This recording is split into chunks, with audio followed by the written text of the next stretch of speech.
renaissance of Luca Toni.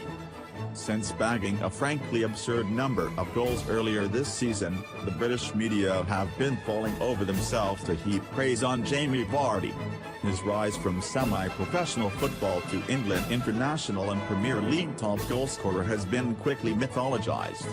His story has become the stuff of folk story and fairy tale. He's Charlie Bucket who found his golden ticket in a Gregg's pasty. He's Jack who swapped his family cow for an 11-game scoring streak instead of magic beans. He's the goose that laid a golden egg while wearing an ankle monitor. Vardy is certainly worthy of his plaudits, and while his vertiginous ascent may yet culminate in a starring role in France this summer, he's not made it to the summit just yet. Nor is he the first late bloomer to take a circuitous route into top-level football. To find out just where his story can take him, he could take a look to Italy to find someone who made it further up the beanstalk than Vardy has so far. At the beginning of December, Luca Toni announced that he would retire at the end of the season. It marks the end of a long and successful career, but one that is more unorthodox than you might think. Toni had a nomadic early career. He made his debut for Modena at 17 and stayed there for 2 years. After that, he drifted between clubs, an iron-jawed vagabond of the lower reaches of Italian football, never staying longer than 1 season anywhere. Following 6 years flitting between Serie B and Serie C1, the new millennium heralded change and opportunity for Toni, as he joined Vicenza and had his first crack at the highest level. It didn't take him long to find his feet. In just his second match he scored against Atalanta, and went on to bag another 8 goals in an impressive debut Serie A season. It wasn't enough to keep Vicenza up, and Toni duly jumped ship to join Brescia. Playing alongside his team, Roberto Baggio perhaps rubbed off on Toni as he scored 13 goals, becoming the club's top scorer and leading them to a comfortable mid-table finish in the process. It seemed like he was establishing himself as a contender in the top flight after struggling to make it to that level for so long. Next season, though, the goals dried up and Toni managed to score just twice. His itchy feet got the better of him and he was on the move once again, this time to Palermo. On the surface this seems like it would be a slightly backward step.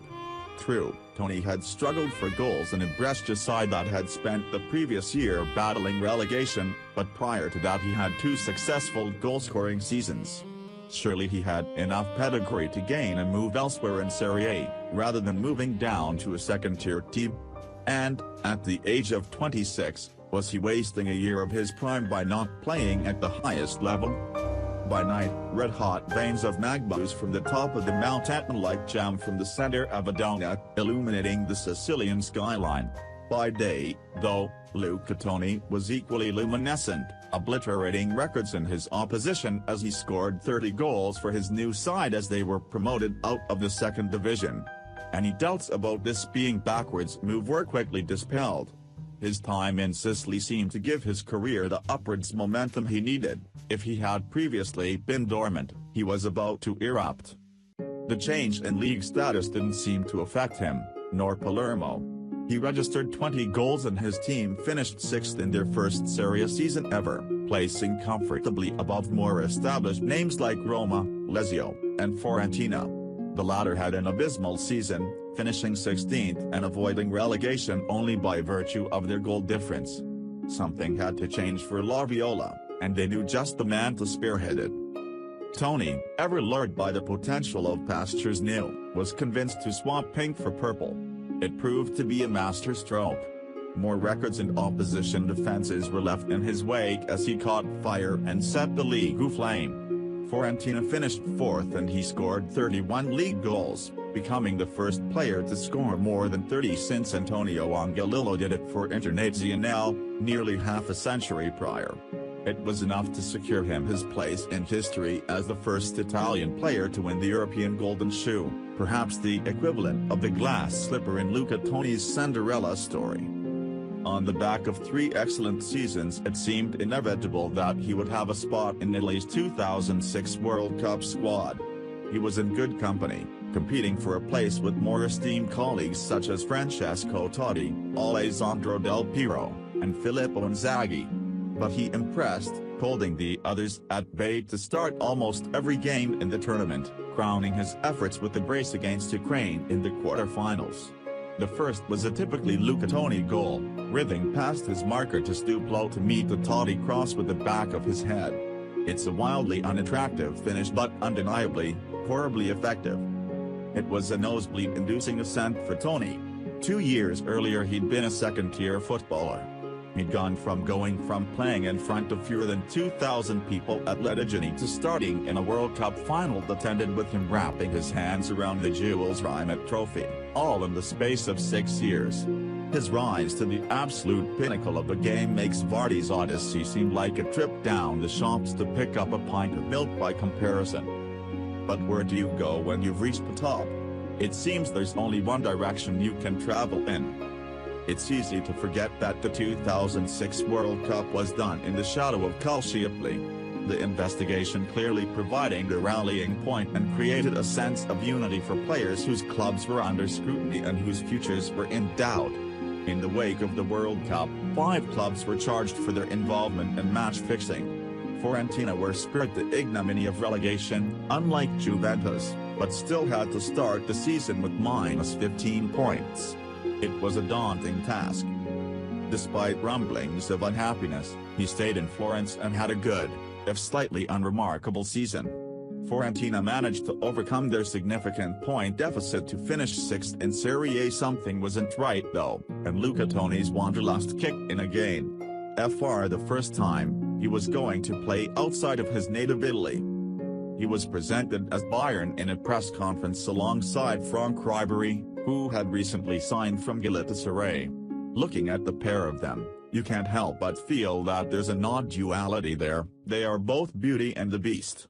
Off the pitch it's clear, one's a raven-haired marble statue of a forward, while the other is a sunken-eyed, scar-faced diminutive winger. On the pitch, however, roles are reversed. Ribéry is fleet-footed and nimble, Toni is bumbling and ungainly moving around the pitch. Between them they wreaked havoc on the Bundesliga. Ribéry provided amply and Toni glutted himself on the Frenchman's service. He finished with 39 goals in all competitions, with another couple of top scorer awards for his mental peace back home.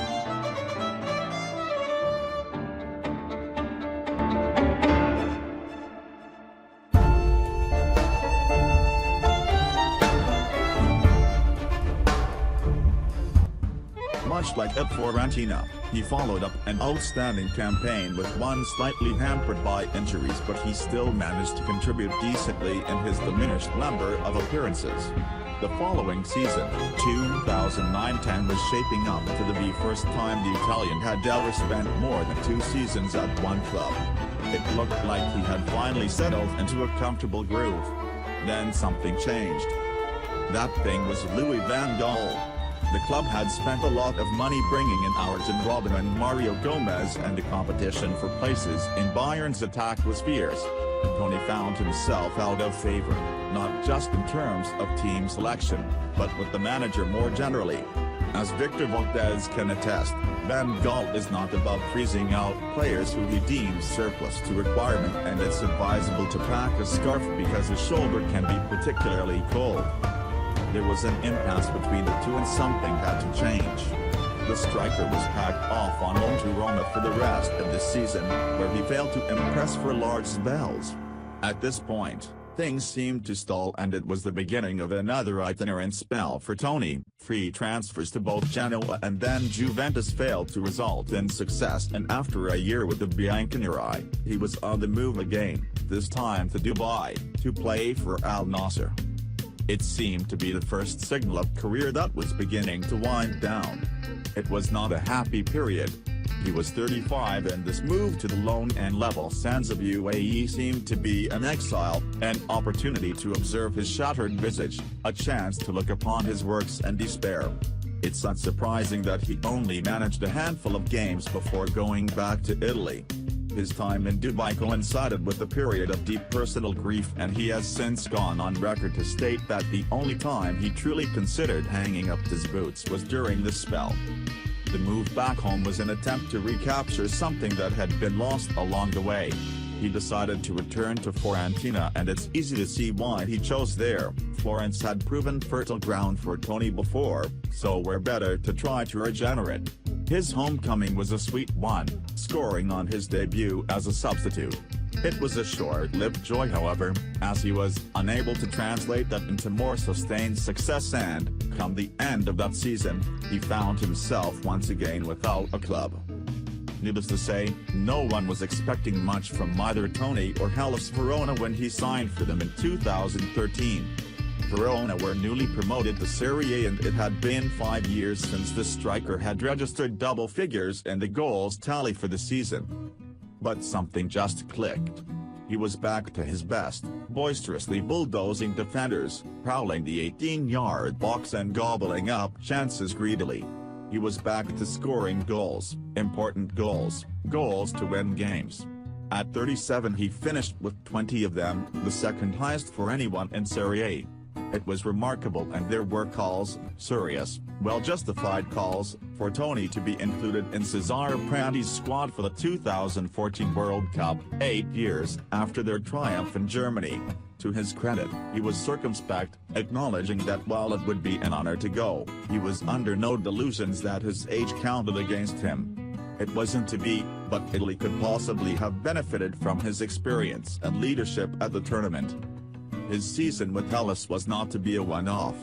Staggeringly, he still had more in the tank and managed to improve upon his impressive tally the season before. At times he defied belief, and he was scintillating to watch. The act of goal-scoring is often couched in the language of precision. You have marksmen, sharpshooters, and poachers who are clinical finishers, terms suggesting the necessity of accuracy in calculation. Such epithets fail to capture Luca Toni's approach to his craft. Watching him is more akin to seeing someone perform surgery with a wooden spoon, a delicate tack carried out by a thoroughly blunt instrument. Yet somehow it's wildly effective. His technique is ugly, swinging a wrecking ball of a left foot at a bouncing ball, nudging home a near-post cross with his studs, shouldering home corners, so why choose placement when power will suffice? You can see why it took him so long to reach the highest level, and you can understand how he could have been overlooked by scouts or coaches. At times he bludgeons his way through defenses, the ball bobbling off his shins, carrying himself with all the grace of a cow falling down the stairs. At others, he's a hulking mass with flailing limbs with only a limited sense of control over them. And yet, there is a beauty in his brutality, seeing this unorthodox force dismantling the cuckoo clock-precise Italian defenses. There seems to be something about Italian forwards that means that they can keep going on forever. Totti, Di Natale, Del Piero, and Inzaghi all managed to score goals well into their late 30s and Serie A masters in their own right, but Toni managed to surpass them, becoming the oldest player to win the Capocannoniere at the age of 38 in what will prove to be his penultimate season.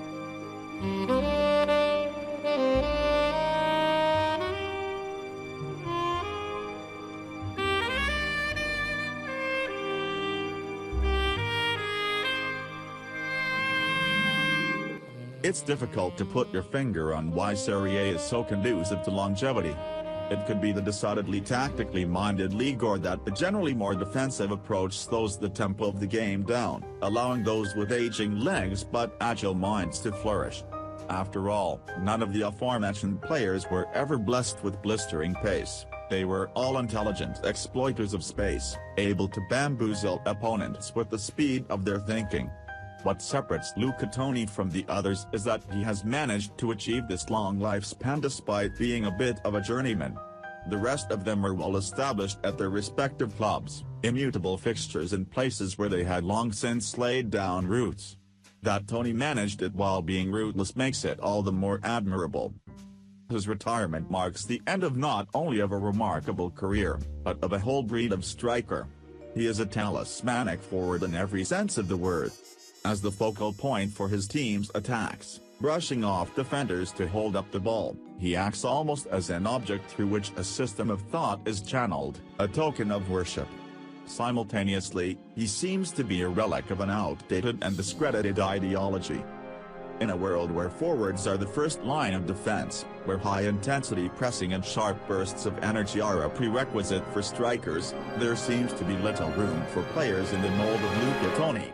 Ill-equipped for a fast-paced counter-attack, unlikely to trouble defenders in behind, his domain is the 18-yard box and little outside it. As the game moves further away from this mold, Toni's late renaissance at Hellas serves as a reminder of the way things were, and it's a pleasant surprise to see his re-emergence. Although, perhaps we shouldn't be so surprised. After all, he's hardly the first person to find their perfect match in fair Verona. Admittedly, the end of his story has been a significantly happier one.